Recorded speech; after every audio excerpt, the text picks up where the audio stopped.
Unsaon pag cash out sis? Wait. Okay, mani siya ang tutorial kung unsaon pag cash out si muhang Spay Later sa Orange app. So first, magtusa ka si muhang dito sa app, sa Orange app. And then pera sa ko anak ko offer na 3.5 sa ko ang credit sa Spay Later. So ang atong himuon is ipinduton lang ni siyang cash out na icon diha sa taas. And then i-enter nimo ang imong desired amount na i-cash out. Sa kuha, kay ako man gi-desire nga i-cash out is 1.5. So, kana. And then, installment plan. Syempre, piliun lang nako tong 1 month lang. 1 month na installment plan. There, kani sa taas. Okay, click. And then, proceed.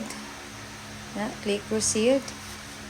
Tapos, i-enter na ni imong PIN. Na. Okay. After ni mo successful na siya. Okay. So, ang niabot lang sa kuha is 1,350 lang lagi kina siya 150 na admin fee. Dapat aware mo nga na ay admin fee. Inana. So, murag 10%, no? So, then, maputang na din siya diri Pwede na tayong makabayad sa mga bills or sa ato ang bayaran. Ato lang.